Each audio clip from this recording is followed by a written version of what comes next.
Est-ce que vous aimez voyager? Moi, j'adore voyager. J'ai ça dans le sang. Mes ancêtres aimaient voyager. Ils sont venus de France il y a plus de 350 ans. Ça fait beaucoup de dodo. Ça fait beaucoup de grand-papa et grand-maman, de grand-papa et grand-maman, de grand-papa et grand-maman, de grand-papa et grand-maman. Ça fait plusieurs générations. Dans leur bagage, mes ancêtres ont amené la langue française, la langue que toi et moi, on parle toujours aujourd'hui. Toi, est-ce que tu aimes ça, voyager? Comment est-ce qu'on peut voyager? Bien, on peut voyager en bateau, c'est certain. On peut aussi voyager en train, en avion, en auto, en autobus. Et puis, quand on voyage, on traverse des frontières. Qu'est-ce que c'est ça, une frontière? Est-ce qu'on peut les voir? Ce sont des lignes imaginaires qui séparent les pays. Ici, je suis en France. Ici, je suis en Belgique. Ici, je suis aux États-Unis. Ici, je suis au Canada. Et quand on traverse les frontières, ça nous prend un petit carnet très, très spécial. Il y en a de toutes les couleurs. Le nôtre, il est bleu, comme le ciel étoilé. Dans mon petit carnet, il y a ma photo avec ma date de naissance, le lieu où je suis née. Et puis aussi, il y a des étampes pour montrer tous les pays où j'ai voyagé. Et dans mon carnet, il y a une carte du Grand Nord avec le trajet d'un bateau. Et puis, il y a l'image d'un capitaine. Lui, c'est le capitaine Bernier. C'est lui qui a agrandi les frontières du Canada. Ce petit calepin, on l'appelle un passeport. Ben oui, c'est pour passer d'un port à un autre. Je t'invite à partir en voyage dans le temps et dans l'espace en compagnie du capitaine Bernier. On quitte la maison, on se donne rendez-vous au Vieux-Port de Montréal. Là, il y a un bateau qui nous attend.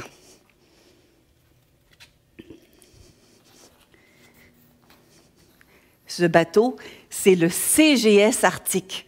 C'est le bateau du capitaine Bernier. C'est un 3 mâts. 3 mois parce qu'il a 1, 2, 3 mâts. La coque du bateau, elle est en chêne. Ça, c'est un bois très résistant pour affronter les glaces du Grand Nord.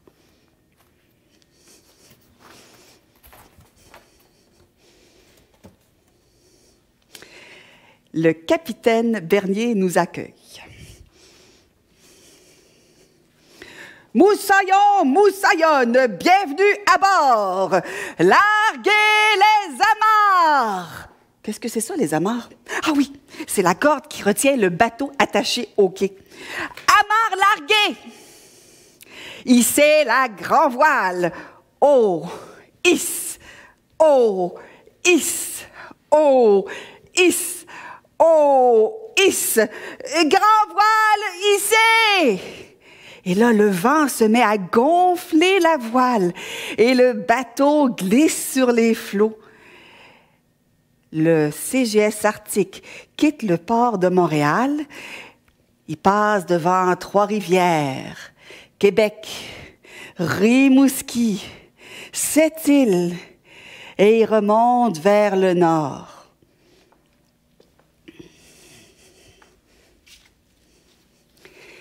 Il était un petit navire, il était un petit navire qui n'avait jamais navigué, qui n'avait jamais navigué. Ohé, ohé, ohé, ohé, matelot. Matelot navigue sur les flots. Ohé, ohé, matelot. Matelot navigue sur les flots. Au bout de 5 à 6 semaines, au bout de 5 à 6 semaines. Iceberg à bâbord, iceberg à tribord, vite, tous sur le pont. Il faut hisser le capitaine dans le nid de pie. Le nid de pie, ça c'est un petit panier en haut du mât. On y va. Oh, hisse, oh, hisse, oh, hisse, oh, hisse. Une fois installé là, le capitaine nous guide à travers les glaces. Un peu plus à bâbord, un peu plus à bâbord, vite, vite, vite, à tribord, à bâbord de nouveau, vite, 3 devant. Et grâce aux précieuses indications du capitaine, nous circulons entre les glaces sans aucun problème. Puis, le capitaine prend son sextant. Ça, c'est un instrument pour mesurer la position du bateau. Latitude 66 degrés nord, 33 degrés ouest. Nous venons de pénétrer le cercle polaire, l'endroit où le soleil ne se lève pas en hiver et ne se couche pas en été. Mais entre-temps, il y a beaucoup de travail à faire sur un bateau. Qu'est-ce que les marins doivent faire sur un bateau? Ils doivent nettoyer le pont, balayer, laver, frotter, rouler les cordes, réparer les voiles. Et il y a toujours quelque chose à faire. Mais comme il fait beau, des fois, ils ont des petites pauses et puis ils peuvent lancer leur ligne à pêche par-dessus bord. Oh! Et ils ramènent plein de bons poissons frais. Et des fois, le capitaine et ses hommes s'arrêtent près d'une île ou près de la côte et ils vont à la chasse. Et ils ramènent du caribou ou du bœuf musqué. Et là, c'est jour de fête parce que le cuisinier prépare des bons repas de viande fraîche et de poissons grillés. Ah, ça fait drôlement changement, des conserves et puis des haricots séchés. Et finalement, ils arrivent en vue d'un village. Tungasugit! Tungasugit? Le capitaine et ses hommes regardent les kayaks qui se dirigent vers le bateau. As-tu déjà vu les kayaks? C'est des petites embarcations en longueur, souvent pour une, des fois pour 2 personnes, et la pagaie, elle a 2 bouts pour avancer. C'est le bateau des hommes du Grand Nord. Tungasugit? Qu'est-ce que ça peut bien vouloir dire? Bienvenue! Eh oui, c'est les gens de Mitimatalik qui viennent souhaiter la bienvenue au capitaine et à son équipage. Le soir même, le capitaine invite tous les gens du village à venir prendre le thé et manger des biscuits à bord du bateau. Les papas, les mamans, les enfants, les grands-parents. Et tout le monde est très content. Et dans les jours qui suivent, la glace commence à se former sur le pont du bateau le matin. Est-ce qu'on peut laisser la glace sur le pont du bateau? C'est trop dangereux. Il faut tout déglacer à tous les jours. Et puis, avec l'automne qui arrive puis les journées qui raccourcissent, la glace se forme autour du bateau. Et bientôt, le bateau ne peut plus aller ni de l'avant ni de l'arrière. Et c'est comme une patinoire autour du bateau. La neige se met à tomber et les gens du village enseignent aux marins comment faire des cubes de neige et les mettre tout le long de la coque du bateau. C'est pas long que le bateau, on a l'impression qu'il est enfermé dans un igloo. Et puis un matin, les hommes de l'équipage décident de tendre une toile sur le pont du bateau pour faire comme une tente. Une tente en hiver, les halounats, ils ont des drôles d'idées. Les tentes, c'est pour l'été. En hiver, on est dans les igloos. Les gens de Mitimatalik trouvent ça très drôle. Et les halounats, ça c'est le nom que les Inuits donnent aux Blancs qui sont venus du Sud. Avec l'hiver qui s'installe, les journées raccourcissent très, très, très vite. Et les femmes de Mitimatalik trouvent que les Khalounat n'ont pas de bons anoraks. Ils n'ont pas des bons vêtements pour l'hiver. Et elles décident de leur préparer des vêtements chauds.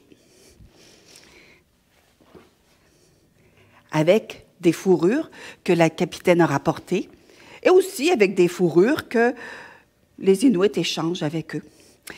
Il y a de la peau de phoque. Avec la peau de phoque, on fait des kamiks, des bottes bien étanches. Il y a de la peau d'ours, nanook, pour faire des manteaux. Et il y a de la fourrure de tuktuk, du caribou, pour faire des pantalons bien chauds. Et les femmes de Mitimatalik, elles trouvent que les Khalounat, ils sont très grands.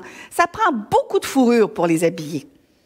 Heureusement, le capitaine et ses hommes ont des provisions. Et bientôt, la grande nuit s'installe. Et avec la grande nuit, c'est aussi le temps pour se raconter des histoires. Maintenant, tout le pays est recouvert de neige et de glace. Et les gens se rassemblent dans un grand igloo, fait spécialement pour les rassemblements. Un soir, le capitaine invite les gens de Mitimatalik à venir célébrer à bord de son bateau. Dans le bateau, il y a un gramophone. Sais-tu c'est quoi ça, un gramophone? C'était pour jouer de la musique. Dans le temps, il n'y avait pas de lecteur MP3, puis de téléphone intelligent, puis d'ordinateur. On avait un appareil qu'on faisait tourner avec une manivelle.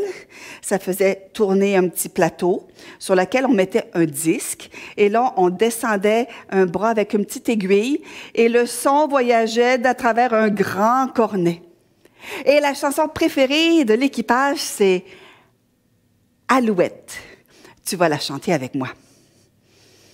Alouette, gentille alouette, alouette, je te plumerai. Je te plumerai le bec, je te plumerai le bec. Ah, le bec, alouette, alouette, gentille alouette, alouette, je te plumerai. Je te plumerai la tête, je te plumerai la tête, à la tête, à le bec, alouette, alouette, gentille alouette, alouette, je te plumerai. Je te plumerai le cou, je te plumerai le cou, à le cou.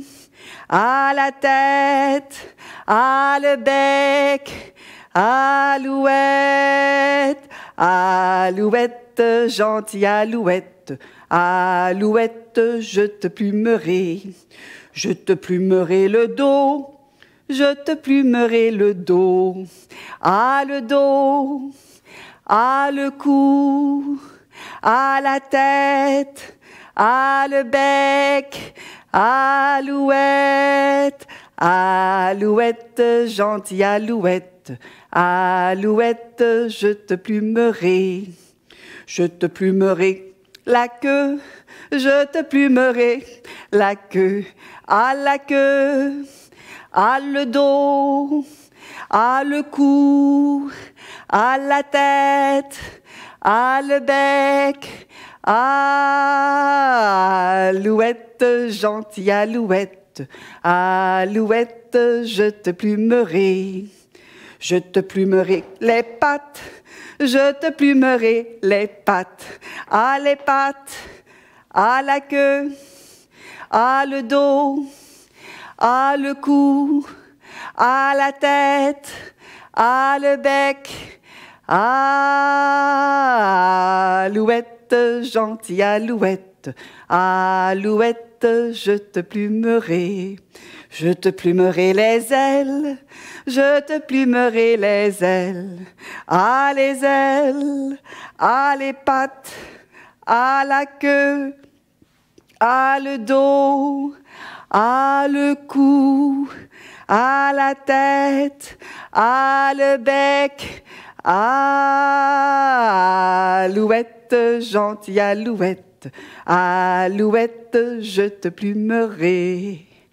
Et quand ils ont bien chanté et bien dansé, les grands-mamans du village s'avancent. Les Ananatsiak. Elles ont préparé du thé chaud pour l'équipage. Mamaï Turutik. Thé du Labrador, avec des petites feuilles qu'elles ramassent pendant la saison chaude, pendant l'été.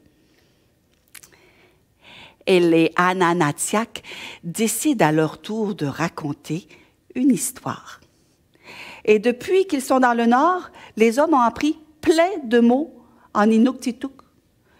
Un Inuk, un homme, des Inuits, des humains. Igloo, une maison. Nuna, la terre. Ilanak, des amis. Nanook, l'ours. Tirigagnac, le renard. Taitsumani, il y a très longtemps. Nanook et Tirigagnac étaient des grands amis. Nanook, l'ours, avait une longue queue de poils blancs bien fournis. Et Tirigagnac, le renard, était jaloux de la belle queue de l'ours. Mais que pouvait-on faire? Un hiver, Nanook avait faim. Il n'avait pas réussi à attraper du poisson depuis plusieurs jours quand Tirigagnac arrive du village inuit avec un grand poisson dans sa gueule. « Oh, Tirigagnac, tu voudrais pas m'en donner la moitié? Ça fait plusieurs jours que j'ai pas mangé, j'ai très faim. » Tirigagnac de répondre « Oh, Nanook, je pourrais te donner la moitié de mon poisson. Tu le mangerais et demain tu aurais encore faim. Je peux faire bien mieux. Je vais t'enseigner comment attraper du poisson. Comme ça, tu en auras autant que tu veux. Oh, tu ferais ça pour moi? Bien sûr. Je te donne rendez-vous à la fin de la journée sur la banquise, pas très loin du village. J'y serai. Tirigagnac s'est éloigné et Nanook est rentré chez lui à rêver à tout le poisson qu'il allait manger. À la tombée du jour, il est sorti de sa tanière, il a contourné le village et sur la banquise, il a aperçu Tirigagnac qui l'attendait. Bonjour, Nanook. Voici, tu vois cette ouverture dans la glace? C'est un trou de respiration pour les phoques. C'est ici que j'attrape mon poisson. C'est pas très compliqué. Je plonge ma queue dans l'eau et j'attends. Et les poissons, ils voient les poils de ma queue, ils pensent que c'est de la nourriture et ils viennent mordre. Et quand il y a suffisamment de poissons, je n'ai qu'à retirer ma queue de l'eau et j'ai tout ce qu'il faut pour manger. Et toi, ta queue est tellement longue, tu vas certainement attraper beaucoup de poissons. Oh, c'est vrai? Oh, je vais plonger ma queue dans l'eau tout de suite. Et splouch! La queue de l'ours se retrouve dans l'eau. Et l'ours est là qui pense à tout le poisson. Nanook, si tu veux attraper le poisson, il ne faut pas bouger. Il faut que tu restes immobile. Sinon, tu vas les effrayer. Oh, d'accord. Toi, est-ce que tu es capable de rester immobile pendant 5 minutes? Pendant 1 heure? Ben, Nanook, il a fallu qu'il arrête de bouger. Et quand on ne bouge pas pendant longtemps, on finit par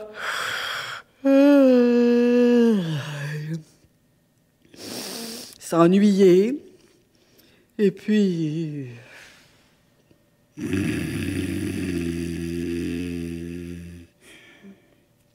s'endormir. Nanook s'est endormi sur la banquise. Et la nuit a passé. Une nuit froide. Et le lendemain matin, Thierry Gagnac s'est approché. Il a vu l'ours qui dormait avec sa queue toujours plongée dans l'eau. « Réveille-toi, Nanook, c'est le temps de sortir ta pêche de l'eau. » Nanook s'est réveillé tout content et il est venu pour se lever, mais il avait beau tirer, sa queue ne voulait pas sortir de l'eau. Et sa queue tirait vers le bas. Il devait y avoir vraiment beaucoup de poissons. Et Nanook tirait. Oh, tu as fait vraiment une belle pêche, Nanook. Il tirait jusqu'à ce que craque. Aïe. Sa queue a cassé. Et sa belle queue est restée prise dans la glace qui s'était formée pendant la nuit. Et Nanook, il est resté avec un tout petit bout de queue long comme ça sur le derrière et ça lui faisait mal. Oh, il n'a pas posé de questions. Il est rentré chez lui. Il a soigné son bout de queue et il a dormi tout le restant de l'hiver. C'est depuis ce temps que les ours n'ont plus de queue. Et crois-tu que Nanook et Thierry Gagnac sont restés des bons amis? Depuis ce temps-là, ils ne se parlent plus.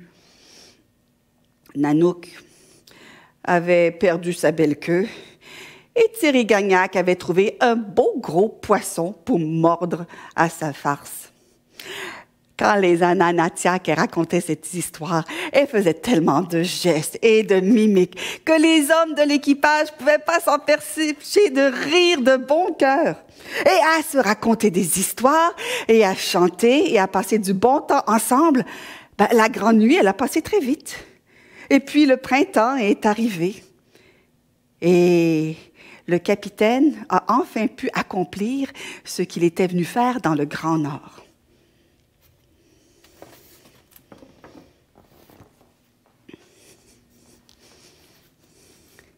Il est venu agrandir les frontières de son pays. Il a installé un drapeau sur un rocher avec tout son équipage. Lui, là, c'est le capitaine Bernier avec sa petite casquette blanche. Les Inuits l'aimaient beaucoup. Ils l'appelaient Kapitai Kalach, le petit gros capitaine. Parce qu'il était petit, il était gros, puis il avait un grand cœur. Et puis, la glace s'est mise à fondre autour du bateau. Et enfin, le bateau a été libre. Et le temps était devenu pour l'équipage du capitaine de repartir vers le sud.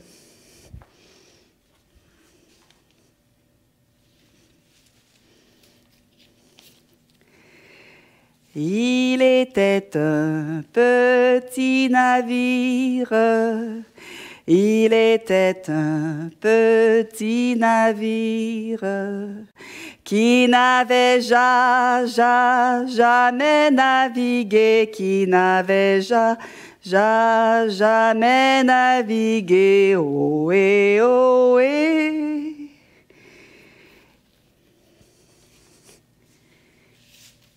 Et un an plus tard, l'équipage du capitaine est enfin revenu à Montréal.